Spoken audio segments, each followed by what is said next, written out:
Hi, welcome to Matters of the Heart and Soul. I'm your host, Janie Charlo. Matters of the Heart and Soul is a podcast to raise awareness and awaken humanity to all that is within. We want to be a beacon of light on your life journey.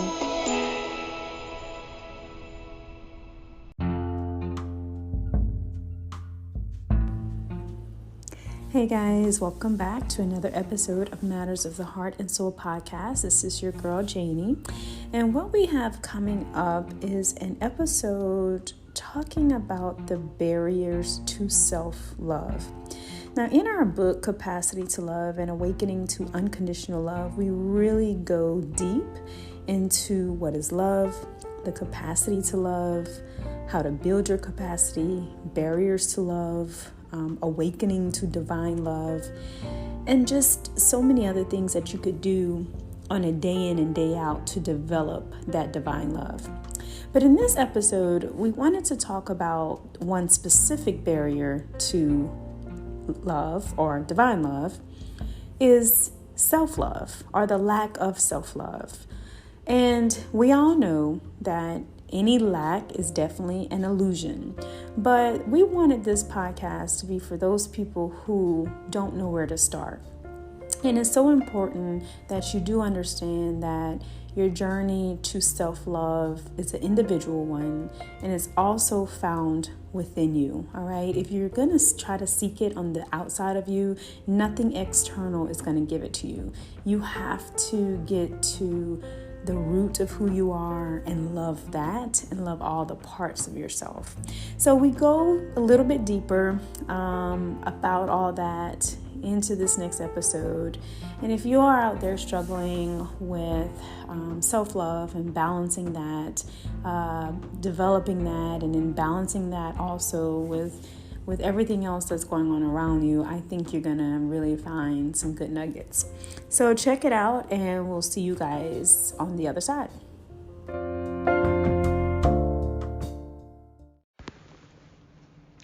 Hey guys, this is Janie Charlo and Russell Bruce. Hello everybody out there. And welcome back to Matters of the Heart and Soul podcast.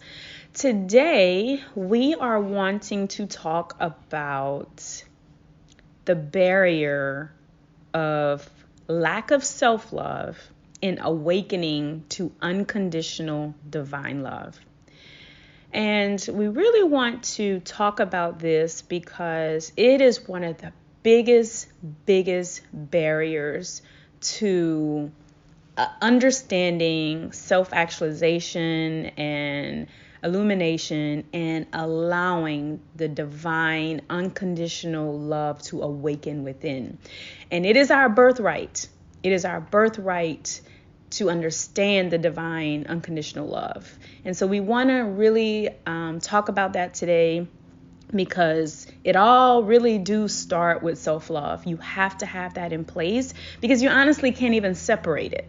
I really think it's somewhat of a illusion to think that self-love is separated from unconditional divine love. So we want to break it down.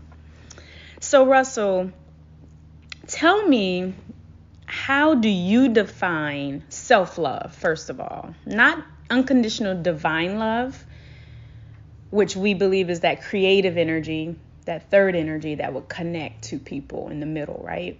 But what is self-love for Russell? As a man, what is self-love for you? Self-love to me would be how well I can master myself and place value on self. So basically, like, there's three facets that I always like to refer to. So there's the mind, body, soul aspect, right? So what's the mind? What's the mind? So the mind is the thought process, because that's where everything begins, right? So okay, what's the body? The body is our physical vehicle, or say our spacesuit that our soul resides in. And what's our soul? And the soul is that particular energy that we that we came into this physical existence with, that has a recorded history from many other lives. Some people say heavenly realm. So it comes from different dimensions and maybe even different planets, and it incarnates here into this physical reality to get soul lessons. So this particular life that we are living in is just a journey for the soul, and the physical vehicle that we call our body is no more than just like a spacesuit that it resides in while it's going through this particular journey. Mm-hmm. Okay. So, and back to the original question, it's like how much attention and how much work can I put into these three facets of life to further develop self, right? So the goal for me personally is to be the best being that I can possibly be, not only for myself, but for my family, for my community, and for the world. Mm-hmm. Because at the end of the day, we're all here to help raise the standard of life, love, and living for everyone. So do you look for that self-love on the outside of you, on the inside of you? Like, where does it come from? Great question. So I think most people, until they really get a deeper understanding of just life in general, right? You know, we have the ego self, then we have the spirit self, right? Excuse me. And like, for example, we'll see a lot of people, they're out here accumulating a lot of toys. So it's like they want houses, cars, clothes, mates, like certain things to either for their image or to feel a certain way. But ultimately, I think every individual out there is seeking peace, love, and joy. Even the most hardcore criminal at the end of the day wants to be loved and wants a hug. So, I just think that looking on the outside, all these physical things, they're never gonna get you where you really want to be. It's only something you're gonna get from going within yourself and tapping in to the knowledge that you are a spiritual being and you're connected to the creative energy that's responsible for everything coming into existence, the planets, the stars, the universe, and everybody that you see in everything. So once we realize that we are not independent of this energy, that we're connected to this energy and we're connected to everything and everybody, that self-actualization is when you really learn to love yourself. So if we say that, and I use the term God for the lack of a better word, because that word did not exist in the beginning of time. So that word's probably a couple thousand years old. But when we say God is love and we tap into that knowledge of self, where we realize that we are just spiritual beings having a temporary physical existence that we call life, then we really learn that you're not your body, you're not your job, you're not your car, you're not your clothes, you're not defined by your title, you're not defined by any of those things. You're defined by your soul and the lessons that soul has acquired. So once you learn how to love that, because I always say, if I was to die and come back 1,000 times, I would want to come back as me. Okay. And it's me, the soul, that Mm-hmm. energy Mm-hmm. that's within me, because I've tapped in to realize that I'm not this physical body. I'm that soul. That soul has infinite possibilities and is connected to everything and everybody. Mm-hmm. Now you're tapped in. You're tapped in all the way, right? Let's break it down to someone that's not so tapped in. They have not been cultivated in that self-love of spirit within. They have actually been programmed that their worth comes from everything outside of them. So their worth is their job, their title, their money, their house, their car.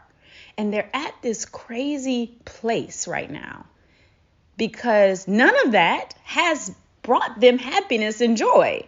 So they're trying to figure out, well, if none of the material things is bringing me happiness and joy, how do I tap in? How do I get to self-love that is genuine and authentic and true within? So good. Another great question, right? So we always say that we're living within a matrix, and if you could remember in the movie The Matrix, when Morpheus was talking to Neo and he's offering him the two pills, right? And he was like, you could take this one, and he goes, you red can pill or the stay blue where you're pill? at and believe whatever you want to believe. You can take the other one, and I'll show you how deep this rabbit hole goes, right?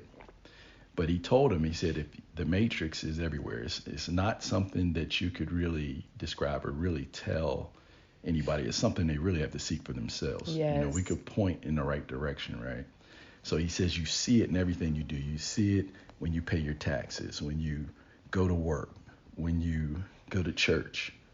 So these things are all classrooms, belief systems that are man-made, and they were made for different reasons, right? Mm-hmm. So within themselves, they're neutral. But somebody could take them and create them for evil, or they could create them for good. It just depends on what the agenda is, right? So I think a lot of us are caught up in these illusions that were given to us. Like you come out of the womb, you're given a name, you're given, a tribe, you're given a religion. You're given a religion, and you're pretty much inducted into this cult as a little baby. And we follow it, and then we constantly like justify why we do and say what we are. Because you think about it, a name is no more than an identifier. It's no different than a prison inmate given a number like 17602 or what have you. It's just something that somebody identifies you with. You could have been given any name, but you're still who you are regardless of what that name would be, right? So, and also even if you look at, say, a movie star, so the soul is something that incarnates over and over and over again, and it constantly refines itself. So let's take, for example, Denzel Washington, one of my favorite actors, right? He's played in Training Day. He's played Malcolm X. He's played in the Book of Enoch. He's played all these different characters. But at the end of the day, he's one person, but he takes upon all these different characters. The soul's no different. You may come into this life, you're Janie this time. Last life, you may have been Mother Teresa or whoever. You could have been a queen in ancient Egypt. So the soul just takes a journey, right? And goes through all these different classrooms to refine itself. So we're here to refine ourselves. And, that person who's constantly seeking outside of themselves has to stop, shut down all the different paradigms, shut down your religion, shut down everything you've ever learned. And Jesus was teaching this in scripture, right? Or Brother Yeshua, same person. That's another story, right? He says that you have to come as a child. So basically, we have to give up everything that we believe, to unlearn and to relearn. And I like that because self-love is going to look different for everyone. So I like to think of it as a process of, first of all, self-acceptance, because you can't love anything that you don't accept. So you have to accept everything about yourself, the mistakes, the background, your childhood, the upbringing. You have to accept everything about yourself first and foremost. All right. I like to use the example. I was raised by a single parent household, by my mom. I accept that fully. All right. Was it hard? Yes. Was there some things that I didn't get from being in a two-parent household? Probably. However, My soul signed up for that, and I accept everything about that. So self-love is accepting everything about yourself and loving all those parts, the good and the bad. And then it's deciding, what do I want to keep and what do I want to let go? And that process can take a while. So what I need to love my soul back to wholeness and fullness will be different than what Russell may need to love his soul back to fullness and wholeness, because we get fragmented. Like Russell said, Denzel play all these identities. So when he's playing one role, he's turning on and turning off something. When he goes and he plays another role, if he's playing a gangster, he's turning off and turning on. If he's playing the electrician, he's turning off and turning on. If he's playing a dad, he's turning off and turning on. So there's parts that get fragmented and get lost. So where Denzel is playing the role in our lives, it may come from childhood, it may come from jobs, it may come from relationships, and we've lost parts of ourselves and we gained parts that were never ours. So you have to figure out authentically who you are and begin to love that. Love your mistakes. It's okay. Give yourself grace. You have to give yourself love. Give yourself forgiveness. Forgiveness is saying that I have totally given up the hope that this could have been anything different. I accept fully the way this played out. I accept fully that this was for my good. So you begin to love that, and you begin to do the shadow work, because the shadow work is also seeing the blind sides, the sides that you can't see of yourself, and beginning to somehow fix that because you want to be better. You want those areas to be better. But you can't do any of that looking on the outside of you. So you can't do that looking at how such and such is doing it, or how some other relationship is doing it. You have to look within yourself. And communication is important because, first of all, you got to be truthful with yourself. You got to be honest with yourself. If you're not ready to really look at those hard places within yourself, it's going to be hard to knock down that barrier of lack of self-love, to get to unconditional divine love, because divine love is just that. There's nothing you have to do for it. There's no tricks you have to perform. It is given to us freely. And so until you can accept yourself freely and give yourself that your own love, it's going to be hard to intertwine that divine love with self-love. You bring up some very good points. And one is comparing yourself to others. That's something too many people do. And I think in this age of social media, too many people are trying to compare themselves to other people out there. We are all very unique. Everybody has a very unique thumbprint, and think of it as like this puzzle that has thousands of pieces, right? It has trees and houses and skyline. And you're putting this thing together. Each one of us individually are a piece of that puzzle. So all of us make up the whole. So it's another analogy would be we're all like a drop of water in the ocean. And say the ocean is this God body. Each little droplet has the ocean in it, and the ocean is in every droplet. So we are microcosms of the macrocosm. So therefore, there's no need to compare yourself to others. You were made unique for a reason.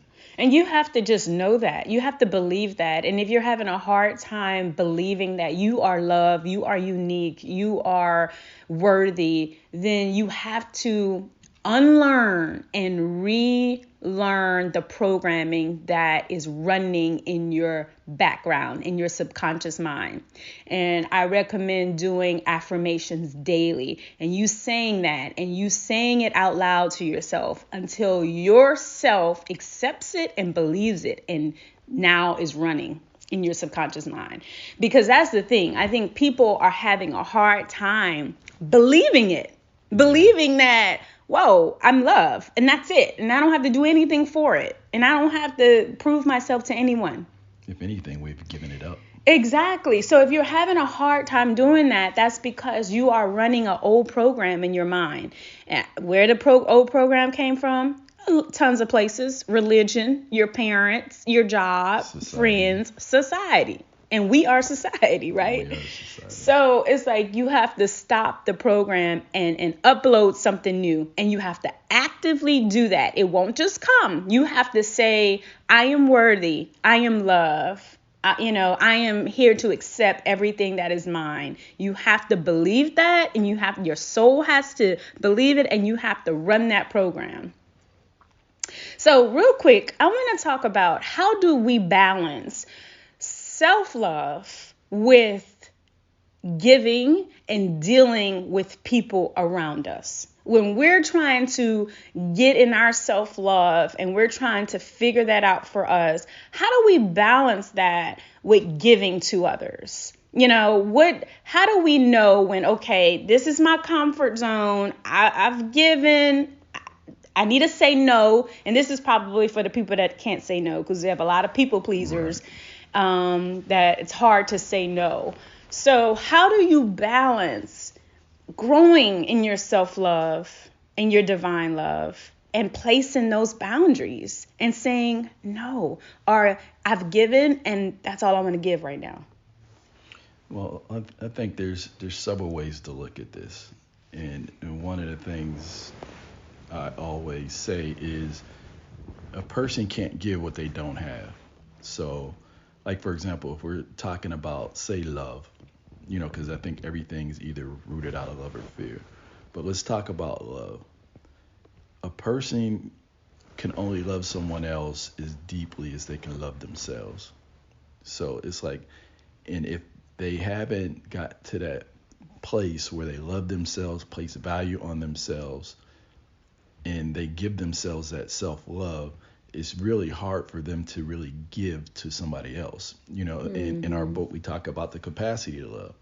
So if I only love myself 50%, that's all I'm capable of giving to somebody else, because I don't know anything other than that. So as I grow, I get to 75%, I get to 100%. Now I have so much more to give.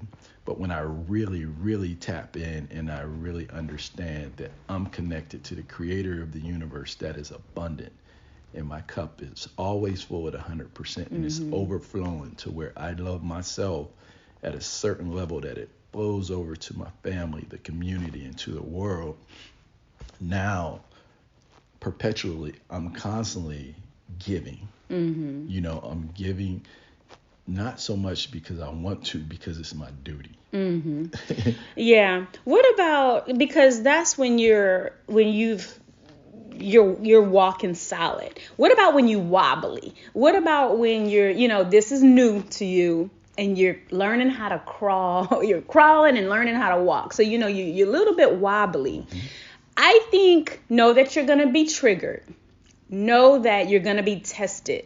Know that there's going to be a time that you're going to have to face that you're going to say, okay, how do I handle this situation where I honor my self-love and I have given in my comfort zone?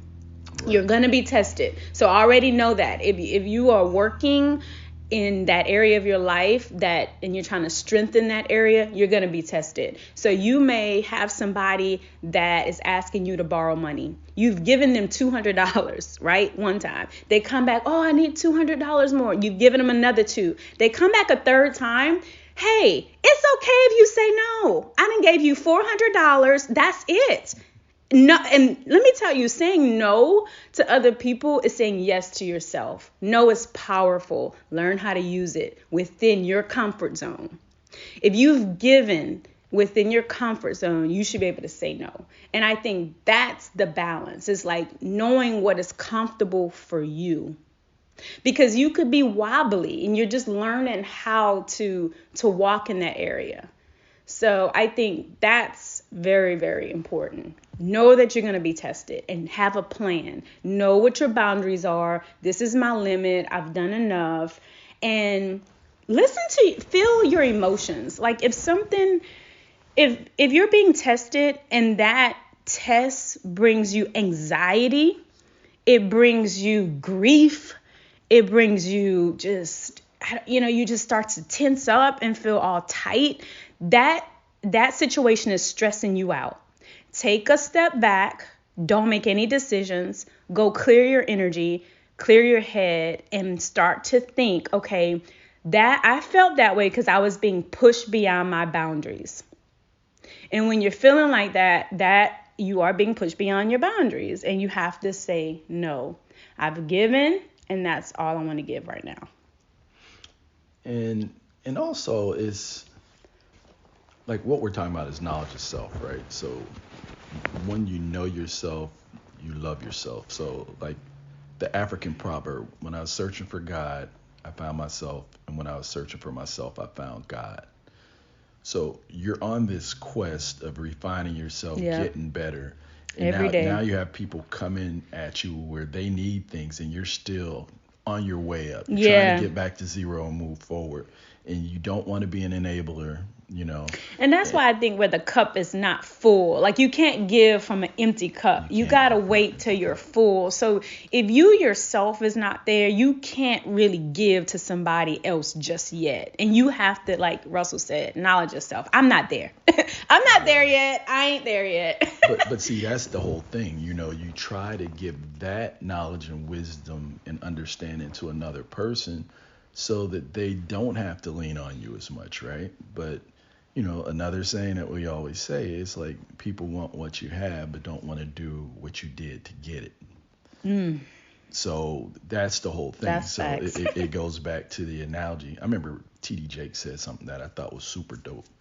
He said that, you teach a man, or you could give a man a fish, he'll eat for the day. You could teach him how to fish, they could eat for a lifetime. But if you buy the pond, the family can eat for generations. So it's like the whole thing about spirituality, regardless of what religion you're in, it talks about seeking the kingdom. And it says, Jesus says the kingdom is within you. That it's not something that's outside of you, it's within you. And when you seek the kingdom first in its righteousness, meaning seek knowledge, wisdom, understanding, it's more valuable than diamonds and gold. When you seek the kingdom in its righteousness, all these other things are added upon to you. So the money will come, the love of your life will come. Mm-hmm. All that stuff, you become a magnet to all that is positive because it's your birthright. Yeah. And it's all about going with the flow of the current instead of going against it. Definitely. We're given free will, even though we're created in this godly image. We're given free will to take a detour, to go left, right, or to go straight when we're at a fork in the road. Mm-hmm. And I think that's where we get in trouble. But I think when we really dig deeper and try to find the deeper meanings of life, to research, study, to speak with people, bounce ideas, because we all carry a spark of light. All of us. If you go speak to 10 people and these 10 people are genuinely trying to better themselves and help other people, you're going to get something different from all 10 people that you could walk away with. So we're all these walking, like think of it like a USB plug. It has all this information on it. Everybody has a different story. Everybody is taking a different path. And like, for example, Jane and I was talking this morning, like outside of you standing in the mirror spinning around, you could only see a certain part of yourself. You really only could see the front part of your body, or as far as you could twist your head to see the side or whatever. You can't see the whole 360. But somebody standing there walking around, you can see the whole 360. So this is where the communication comes in. And this is where, we can help one another through communication. Mm-hmm. Like somebody had your back, be like, hey, you missed a belt loop, or there's something in your hair or whatever it is. Like we could all help each other become better. Yeah, it's true, because you can't see yourself all the time. You do have to be open to what others may share about you, though. Big time. If you want to become better. Yeah, constructive criticism is like, iron sharpens iron. Mm-hmm. And that's why, even within relationships, when you have two people who are on that same journey of bettering themselves, not only can they better themselves, they can better each other. Yeah. And just remember, you are teaching others how to love you by how you love yourself. So whatever you accept from others is what you're saying, hey, that's how I can be loved. Big time. All right. So what you accept from others is what you are teaching. That's what you're telling others how to treat you, how to love you. So if you see self as the internal goddess creator, you truly accept that and believe that, then you know that you are nothing but love. And there's nothing else that really matters. Because once you create from that energy, everything else you can have physically on the material plane is yours to have. You can manifest it all. Exactly. So I think we'll cut it off there. This has been another episode of Matters of the Heart and Soul podcast. This is Janie and Russ. And we appreciate you guys. This podcast is all about connecting our hearts with our minds, all right, to awaken humanity and continue to raise the vibrations and shift the world. All right, guys, take care, and we'll see you at the next episode. Peace.